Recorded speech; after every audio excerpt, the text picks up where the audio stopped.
Before I ask permission to speak as if in morning business, I don't disagree with anything that the majority leader says, but I would like to bring these facts out about judicial vacancies. There are 88 judicial vacancies, and some of those are emergency. In the case of the emergencies, and I don't have the number for the ones that are emergencies, but only about half of those have had names suggested to us by the President of the United States. And in the case of the total of 88 vacancies, the President has only set up 43 nominees for those 88 vacancies.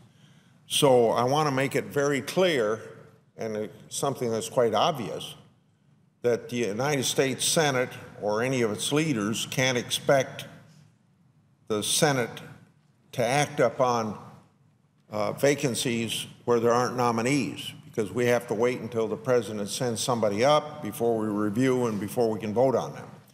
And I think that it's easy to make it Republicans look bad, and it's intended to make Republicans look bad when they use those vacancies as a statistic without making it clear that the President of the United States is the one that is dragging feet as far as filling those vacancies.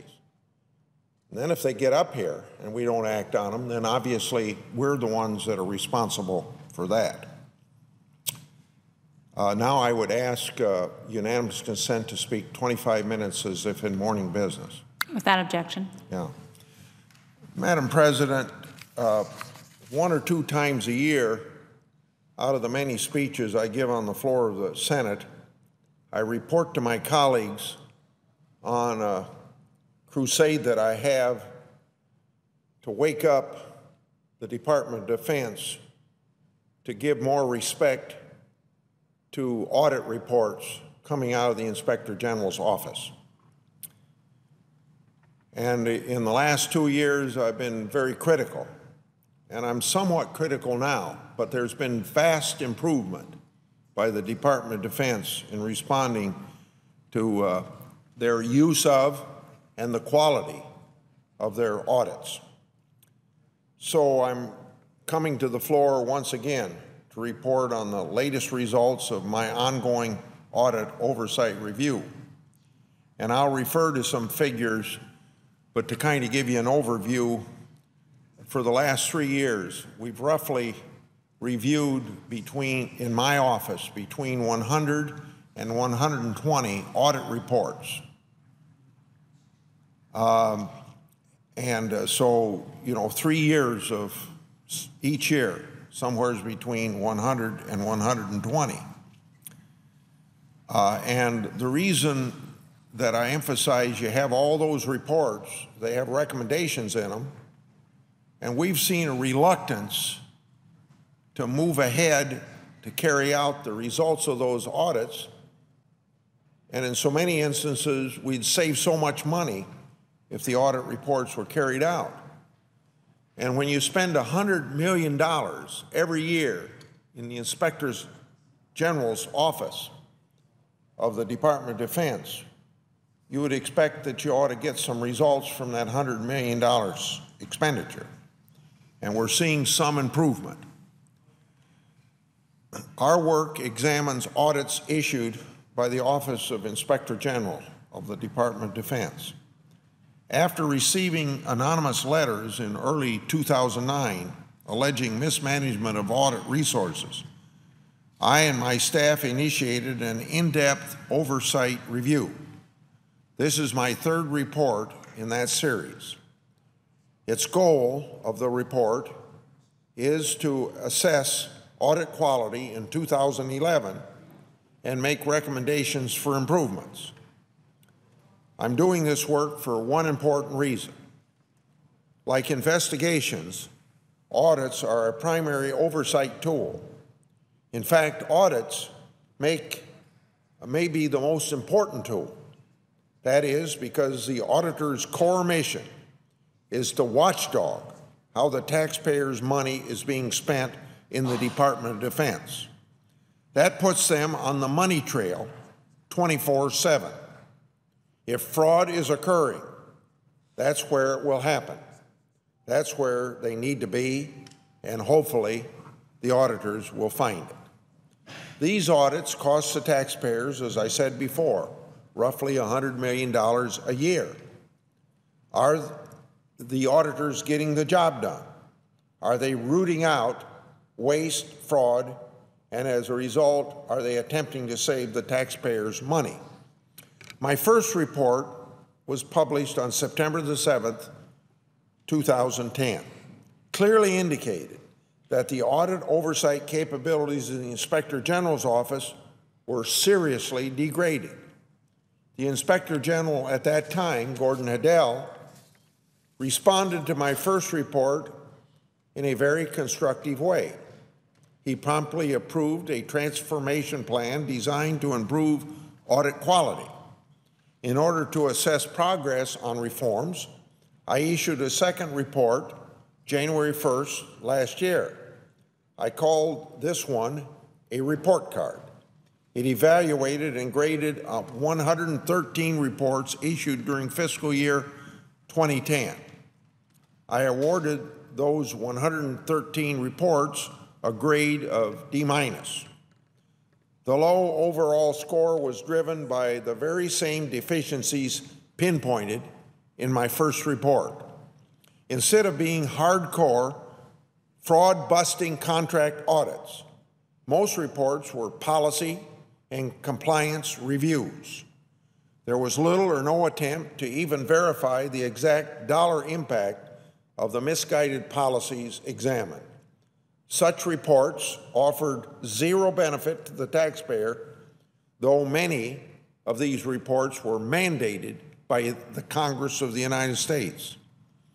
I identified out of those 113 reports, 27 good reports that involved commendable and credible, and in some cases, nitty-gritty audit work.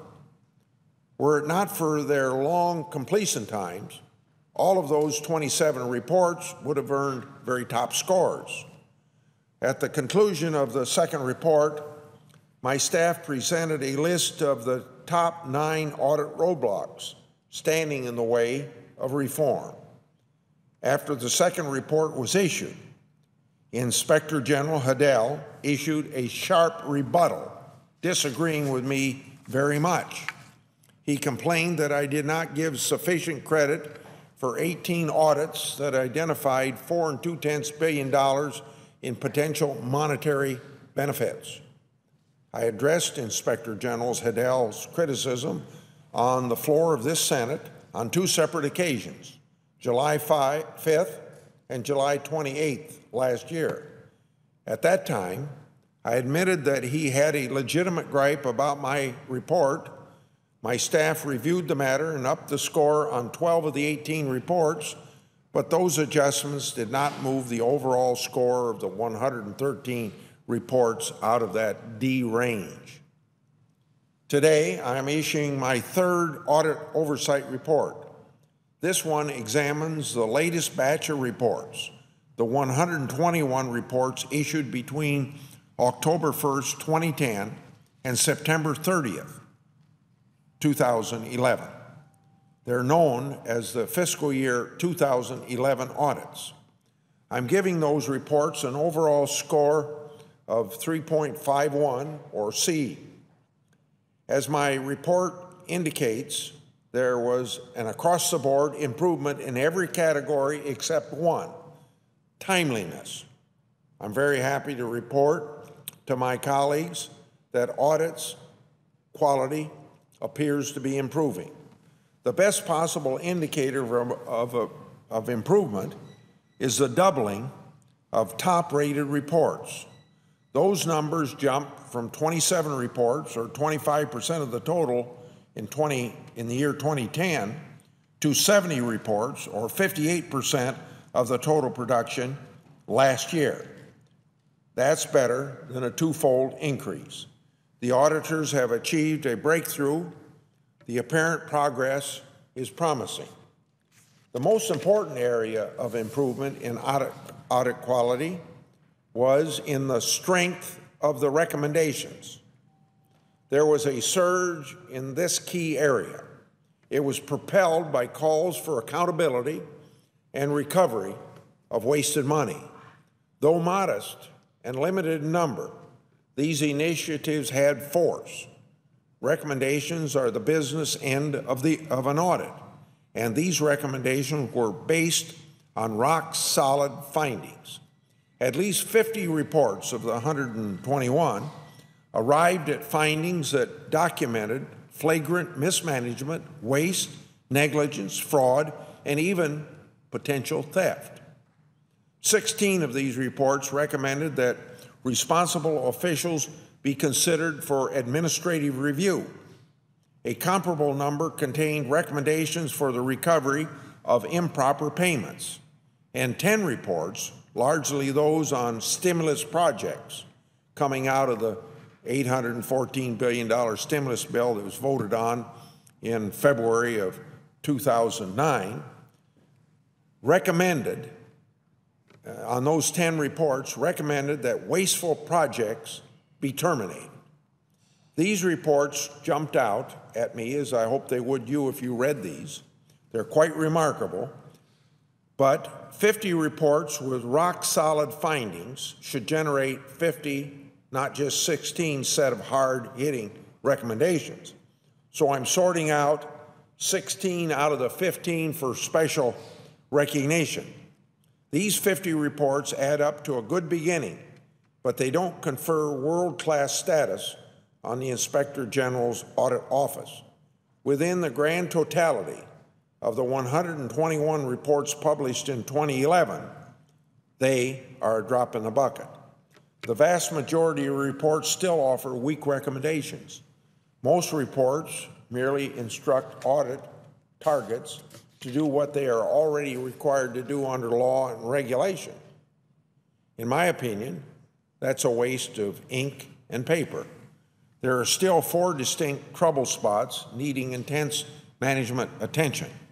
The biggest problem continues to be the number of unsatisfactory reports. While I can no longer say that most reports were poor, at 40%, the proportion of low-scoring reports remains unacceptably high. Those reports continue to suffer from the same deficiencies identified in a report commissioned by Inspector General Haddell in response to my first report 3 years ago. This report was produced by 2 independent consulting firms and dated October the 7th, 2010. It is known as the Quest Report. Their conclusion, which matched my own, were as follows, quote, "We do not believe audit is selecting the best audits to detect fraud, waste, and abuse. Your organization does not audit what truly needs to be done. Some audits hold little value in the end." End of quote from the Quest report. As I have said many times, far too many audits offer little or no benefit to the taxpayers. That was still true in 2011. Long audit production times remain another big problem. Old reports offer stale information that weakens the power and relevance of audit reports. Between 2010 and 2011, the average time needed to complete reports jumped from 13 months to 16 months. And as I understand it, those numbers don't tell the full story because they do not include the extra weeks or months reportedly needed for the planning and approval process that occurs before an audit even begins. Add those numbers together, and you're really looking at probably 1.5 years to publish a completed audit. Stale information reduces audit impact to 0 over a period of time. The Quest report previously referred to pinpointed the root cause of this problem. Quote, "It is apparent that in the planning phase of audit selection, audits are written to fit a team as opposed to a team established to conduct the needed audit." End of quote. Such organizational inflexibility drives long completion times It also leads to the publication of audits having objectives that are so narrow and limited in scope that they're virtually worthless. Audit teams need to be organized to support more challenging and more relevant audit tasks. And Mr. Blair indicated recently that he was moving in this direction. There are two other outstanding problems. Far too few reports, just 9 in all, verified actual payments using primary source accounting records. Failing to nail down exact dollar amounts of waste and mismanagement, including those resulting from misguided policies, ends up undermining the credibility and completeness of audit reports. Give you an example. Using invoices and contracts to estimate payments would not appear to meet the most stringent audit standards. A more acceptable procedure is essential because the Defense Finance and Accounting Services' long-standing track record of making erroneous and unauthorized payments. In the face of such sloppy accounting practices, verification of payments should be mandatory. Lastly, referral rates to the Defense Criminal Investigative Service, the DCIS, are still far too low. Only 5 reports generated potential criminal referrals, which appears to point to a lack of concern about fraud. Surely there was enough grist in the 50 reports which documented egregious waste and misconduct to warrant additional referrals to the Defense Criminal Investigative Service and/or the Justice Department. A number of audits stand out as candidates for further review and possible prosecution. I have urged Secretary Panetta and Acting Inspector General to re-examine some of these issues. Acting IG Hellbrooks has put the public spotlight on disgraceful and scandalous waste and alleged misconduct that demands accountability. Unfortunately, unless the recommendations in those hard-hitting audits are somehow converted to concrete action, all this good work will amount to nothing more than a bunch of auditors howling in the wilderness. It will simply fall through the cracks. Converting tough recommendations into concrete action takes determination, and it takes relentless follow-up. The key is making such agencies do what they agreed to do at the conclusion of an audit. However, all indications suggest that corrective actions proposed in 16 hard-hitting reports have run into some serious roadblocks in the Pentagon bureaucracy. Without high-level intervention, in other words, eliminating those roadblocks in the Pentagon bureaucracy, most, if not all, accountability and savings measures could be slowly and quietly squashed in bureaucracy. A recent report from the Navy clearly indicates that this phase awaits at least one of those 16 reports and probably all the others as well. In order to assist in the audit resolution process, I have asked Secretary Panetta to conduct a top-level review of all the allegations contained in those 16 most disturbing reports out of the 121 that we looked at in this last year. I urge the Secretary to establish a reasonable path forward on all unresolved recommendations until there are meaningful consequences and real penalties for such gross waste and misconduct. The culture of the organizations involved will not change.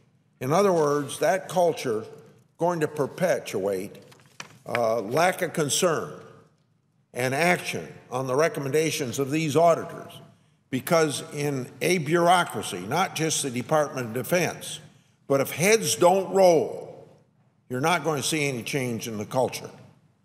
Without accountability, there will be no positive results. Good audit value will go down the drain. Unabated waste of the taxpayers' money will continue.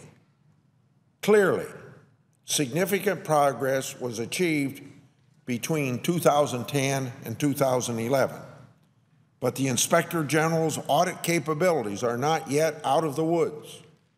Much more work remains to be done. Management needs to build on the strengths exemplified by the 50 reports containing rock-solid findings and 16 sets of hard-hitting recommendations. Those reports could be used as models or building blocks for improving audit quality in the future. In order to start producing more top-quality reports, management needs to consider the following suggestions, of which I have 8. Bring report recommendations into balance with the findings. Increase calls for accountability and recovery of improper payments. Verify all payments using primary source accounting records. Organize audit teams to match more complex and challenging tasks. Pick up the pace of fraud referrals to the Defense Criminal Investigative Service. Develop a more effective audit follow-up strategy. And lastly, follow up to ensure that prosecutions occur where warranted or necessary. These adjustments should be achieved using available resources. Correct these problems, and top-quality reports will be the norm. All these goals are within easy reach. Once accomplished, audits will be fully aligned with the core mission of the Inspector General. In closing, I want all the auditors in the Inspector General's office to know that I consider their oversight mission to be one of the highest importance. There is nothing more important to the taxpayers than having an aggressive team of auditors watchdogging how the taxpayers' money is being spent. I know there has been a concerted effort over the past few years to improve the quality of their work. I deeply respect, deeply appreciate, and will support these efforts. They're starting to pay off. I can see results of all the hard work. I encourage all the auditors to keep moving ahead until the job is finished. And I urge Mr. Blair to unleash the auditors. I want them to be a tiger, encouraging them to call waste what it is, waste. Let them follow their instincts and the guidance in their audit manuals that instruct them, quote, think, fraud, and plan audits to provide a reasonable assurance of detecting fraud, end of quote. I yield the floor.